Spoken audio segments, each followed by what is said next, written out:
दोस्तों, भगवान श्री कृष्ण के लिए अर्जुन सबसे प्रिय थे। अर्जुन का सारथी बनना भी भगवान श्री कृष्ण ने अपना सम्मान समझा था। दोस्तों, भगवान श्री कृष्ण अर्जुन से कुछ नहीं छुपाते थे। यहाँ तक कि उन्होंने अपना विराट रूप भी अर्जुन को दिखाया था, जिस रूप को देखने की लालसा पूरे जगत को है। फिर क्यों एक बात केवल कर्ण को ही बताया और अर्जुन से छुपा कर रखा। तो दोस्तों, शुरू करते हैं वीडियो। उससे पहले दोस्तों, हम आपको बता दें, यह चैनल सनातन धर्म के प्रचार प्रसार के लिए बनाया गया है, जहां पर आपको सदा सनातन ज्ञान मिलता रहेगा। इसलिए आप सभी से रिक्वेस्ट है, इस चैनल को सब्सक्राइब करें और हमें सुझाव दें।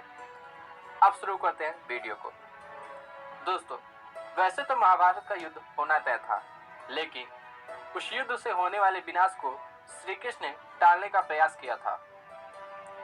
जब यह सुनिश्चित हो गया कि अब महाभारत का युद्ध अवश्य होगा, तब भगवान श्री कृष्ण इस युद्ध को टालने का अंतिम प्रयास किया, जिसके लिए वह कर्ण के पास गए। उन्होंने कर्ण से कहा, आपने कभी न सत्य जाना और न ही सत्य जानने का प्रयास किया। आप कुंती पुत्र हैं और पांडव आपके सगे भाई हैं। इसलिए मैं चाहता हूं आप पांडव पक्ष में शामिल हो जाएं, जिससे इस युद्ध में होने वाले विनाश को रोका जाए। लेकिन कर्ण ने पांडवों का साथ देने से मना कर दिया और कहा, मैं मरने के लिए तैयार हूं, लेकिन दुर्योधन का साथ कभी नहीं छोड़ूंगा। तब भगवान श्री कृष्ण वहां से लौट गए। दोस्तों, कर्ण की सच्चाई को भगवान श्री कृष्ण ने न तो अर्जुन को ही बताया और न ही अन्य पांडव को। दोस्तों, अब यह भी जान लेते हैं कि भगवान श्री कृष्ण ने इस बात को पांडवों से छुपाकर रखा। दोस्तों, अर्जुन और कर्ण में भीषण युद्ध हुआ था और उस युद्ध में अर्जुन ने कर्ण का वध किया था। कर्ण का वध होने पर कुंती रोने लगती हैं। तब पांडव सोच में पड़ जाते हैं, कर्ण के वध पर माता क्यों रो रही हैं? उन्हें तो खुश होना चाहिए कि इस युद्ध में उनके पुत्रों ने ही विजय प्राप्त की है। तब कुंती कहती हैं, कर्ण मेरा ही पुत्र है और तुम सबका बड़ा भाई। कर्ण का जन्म मेरे विवाह से पूर्व हुआ था, जिसकी वजह से मैंने इसे नदी में छोड़ दिया था।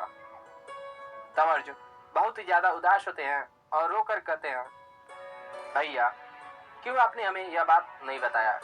एक बार भी बताया होता कि आप हमारे बड़े भाई हैं, तो हम कभी ये युद्ध ही नहीं करते और चुपचाप अपनी हार स्वीकार कर लेते। दोस्तों, युधिष्ठिर को इतना क्रोध आया कि उन्होंने तो अपनी माता को ही श्राप दे दिया।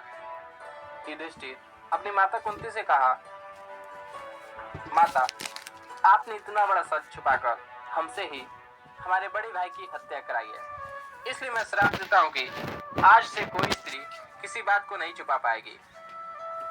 दोस्तों, भगवान श्री कृष्ण यह बात पहले से जानते थे कि कर्ण कभी दुर्योधन का साथ नहीं छोड़ेगा और पांडव कर्ण की सच्चाई जान गए तो युद्ध ही नहीं करेंगे और चुपचाप अपनी हार स्वीकार कर लेंगे और फिर अधर्म के आगे धर्म की हार होगी, क्योंकि